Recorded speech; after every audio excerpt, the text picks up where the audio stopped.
Ayah Nirmala lalu berkata, "Syarat apa, Tuan?" Anak buah Tuan Sultan berkata, "Syaratnya adalah Tuan Sultan akan menikahi putri Pak Udin, yaitu Nirmala." Hal itu tentu saja membuat Nirmala dan keluarganya sangat terkejut. Terlebih Nirmala. Ayah Nirmala kemudian membujuk mereka. "Tapi Tuan, Nirmala masih sekolah. Lagi pula, Tuan Sultan sudah memiliki 2 istri." Anak buah Tuan Sultan tidak mau mendengarkan alasan Pak Udin. Tidak menjadi masalah, Tuan Sultan akan menunggunya. Tuan Sultan memang sudah mempunyai 2 istri. Tapi sampai sekarang ini, Tuan Sultan belum memiliki anak. Nirmala mulai menangis. Ayah dan ibunya kebingungan. Lalu kedua orang itu pergi meninggalkan rumah Nirmala. Saat hendak tidur terdengar suara tangisan dari kamar Nirmala.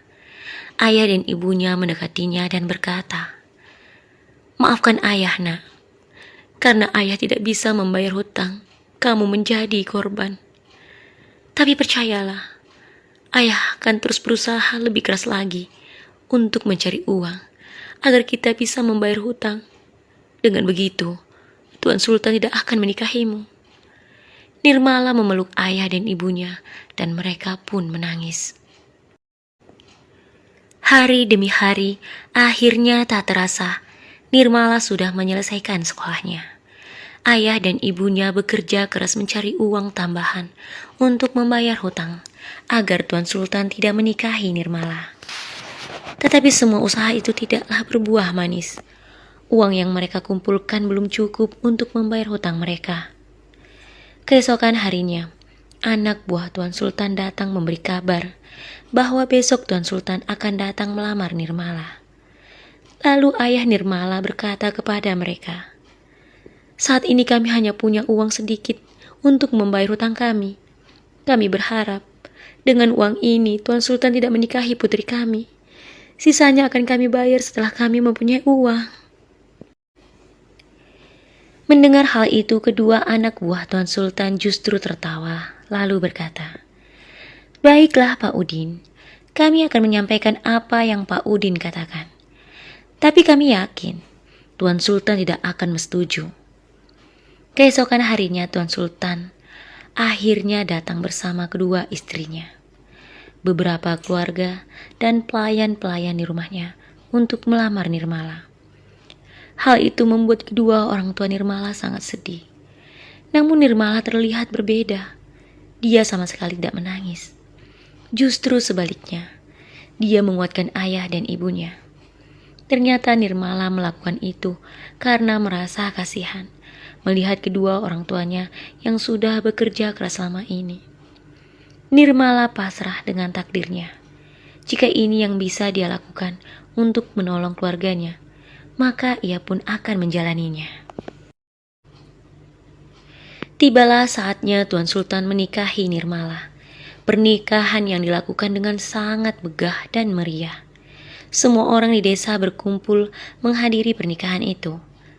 Nirmala berusaha terlihat bahagia demi keluarganya. Proses ijab kabul dilakukan terpisah antara mempelai pria dan wanita.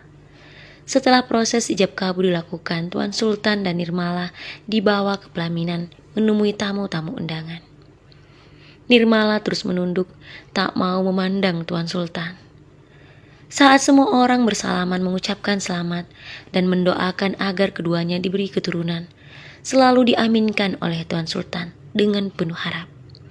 Karena sampai saat ini, Tuan Sultan belum memiliki keturunan dari kedua istrinya. Banyak yang mengatakan Tuan Sultan mandul, sehingga dia tidak bisa memiliki keturunan. Tentu hal itu membuat Tuan Sultan sangat marah dan menjadi sangat kejam. Bahkan, kedua istrinya pun sangat takut padanya. Setelah semua tamu undangan pulang ke rumah mereka masing-masing, ayah dan ibu Nirmala berpamitan. Mereka saling berpelukan dan meminta maaf kepada Nirmala. Nirmala semakin sedih. "Ayah, ibu, Nirmala mohon, Jangan katakan apapun. Ayah dan ibu jangan sedih. Doakan Nirmala agar Nirmala bisa menjalani rumah tangga ini. Nirmala ikhlas menerima takdir Nirmala. Mereka semakin menangis dan terus berpelukan. Lalu Nirmala berkata kepada ayah dan ibunya dan juga adiknya, "Ayah, ibu, tolong jaga adik baik-baik. Nirmala akan sering mengunjungi kalian." Lalu kedua orang tua Nirmala pun berpamitan kepada Tuan Sultan sambil memohon, "Tuan, tolong jaga putri kami. Kalau dia berbuat salah, tolong maafkan dia. Dia masih anak-anak. Kalau perlu, bawa dia kembali kepada kami. Tapi tolong jangan sakiti dia, Tuan." Perkataan ayah Nirmala semakin membuat suasana haru. Tuan Sultan berkata, "Tentu aku akan menjaganya, karena mulai saat ini dia adalah tanggung jawabku." Lalu Tuan Sultan mencium adik Nirmala dan kembali berkata, "Kalian tidak perlu mengkhawatirkan Nirmala. Jika kalian ingin bertemu dengannya, datanglah kemari." Ayah Nirmala mengangguk. "Terima kasih, Tuan." Keluarga Nirmala pun pulang ke rumah mereka. Kemudian kedua istri Tuan Sultan membawa Nirmala ke kamarnya dengan berkata, "Selamat datang di keluarga ini, Nirmala. Semoga kamu bahagia. Jika perlu sesuatu, katakan pada kami." Nirmala mengangguk. "Baik, Bu." Kedua istri Tuan Sultan hampir seusia ibu Nirmala. Lalu mereka tersenyum. "Tidak, Nirmala. Jangan panggil kami dengan ibu. Panggil kami kakak saja ya, atau mbak." Nirmala mengangguk berkata, "Baik." Lalu kedua istri Tuan Sultan keluar dari kamar. Nirmala duduk di tepi tempat tidur sambil menangis. Dia teringat kedua orang tua dan adiknya. Lalu tiba-tiba terdengar suara pintu dibuka. Nirmala tahu itu pasti Tuan Sultan. Nirmala pun merasa ketakutan. Tuan Sultan duduk tak jauh dari Nirmala. Namun Nirmala terus menunduk, sesekali dia berpaling menghapus air matanya. Tuan Sultan berkata, "Maafkan aku jika menikahimu membuatmu menangis." Nirmala berkata dengan suara lirih sambil menangis, "Mengapa kamu melakukan ini pada kami? Ayah dan ibuku sudah berusaha keras mengumpulkan uang untuk membayar hutang kami. Tapi kenapa hatimu begitu keras? Tidak mau melihat pengorbanan mereka. Kamu bilang uang segitu tidak ada apa-apanya bagimu. Lalu mengapa? Mengapa kamu hancurkan keluarga kami?"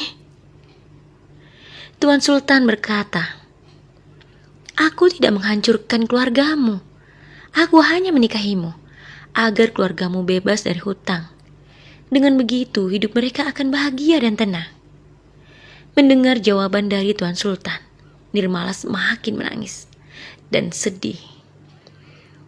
Bagaimana mereka bisa tenang jika putrinya dinikahi oleh pria kejam dan tidak punya hati sepertimu? Tuan Sultan sedikit tersenyum. "Mengapa semua orang berpikir aku kejam dan tidak punya hati? Apakah mereka tidak tahu dan bagaimana isi hatiku yang sebenarnya?" Nirmala berkata, "Karena kamu memang tidak punya hati.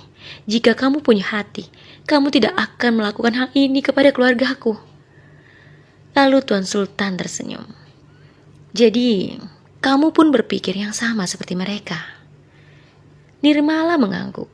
"Tentu, karena aku sendiri dan keluargaku yang merasakan kekejamanmu." Tuan Sultan berkata lagi, "Baik, itu tidak menjadi masalah bagiku. Terserah kamu, orang tuamu, dan juga orang lain. Apa yang mereka pikirkan tentang aku tidak peduli.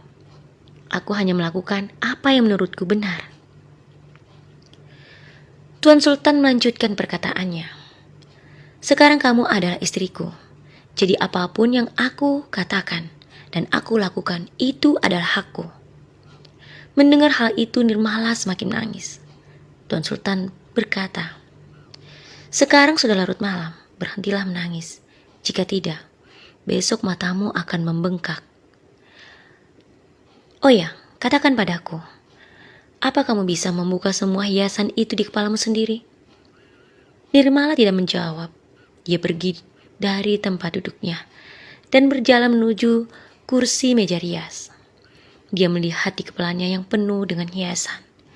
Dia berusaha membuka semuanya sendiri dan sesekali melihat ke arah Tuan Sultan yang tertawa melihatnya. Karena sesekali dia meringis kesakitan. Nirmala kaget dan berbalik. Dia berkata, "Kamu siapa?" Tuan Sultan tampak bingung. "Aku siapa? Mengapa kamu bertanya aku siapa? Apa kamu tidak tahu kamu nikah dengan siapa?" Nirmala kembali berkata, Rambut di wajahmu?" Tuan Sultan tersenyum. "Oh, jadi karena itu. Kamu tidak mengenaliku karena aku mencukur jenggotku dan juga beriukku. Sebenarnya aku melakukan itu sehari sebelum kita menikah agar aku tampak terlihat muda sepertimu." Mendengar hal itu, Nirmala tampak ingin muntah. Tuan Sultan berdiri dan mendekatinya. Nirmala dengan cepat mencegahnya. "Kamu mau apa?" Tuan Sultan sambil terus mendekatinya berkata, "Aku mau membantu kamu membuka hiasan itu karena aku merasa kasihan. Itu juga kalau kamu mau. Jika kamu tidak mau, silahkan lakukan sendiri sampai besok pagi." Karena Nirmala tidak bersedia dibantu oleh Tuan Sultan, akhirnya Tuan Sultan kembali ke tepi tempat tidur sambil membuka bajunya. Nirmala tampak semakin ketakutan melihat hal itu. Ternyata Tuan Sultan tahu diam-diam Nirmala memperhatikannya. Lalu dia berbaring di atas tempat tidur. Tuan Sultan kemudian meliriknya dan berkata, "Aku tidur duluan. Jika kamu butuh sesuatu, bangunkan saja aku." Nirmala melanjutkan melepas semua hiasan di kepalanya. Setelah sejam, akhirnya Nirmala berhasil membuka semua hiasan itu. Lalu dia beranjak ingin tidur, tapi dia berpikir, dia akan tidur di mana? Belum lagi baju pengantin itu membuatnya gerah dan tidak nyaman. Dia melihat ada sebuah baju yang sudah disiapkan untuknya. Lalu, bagaimana cara dia menggantinya? Dia melihat ke sebuah ruangan. Ternyata itu adalah kamar mandi. Dia berencana untuk mengganti bajunya di situ. Tapi tiba-tiba suara cicak membuatnya kaget dan lari hampir memeluk Tuan Sultan yang tertidur. Akhirnya, pelan-pelan Nirmala mengganti bajunya di kamar itu. Sambil sesekali melirik Tuan Sultan yang sedang tertidur, dia takut jika Tuan Sultan tiba-tiba melihatnya.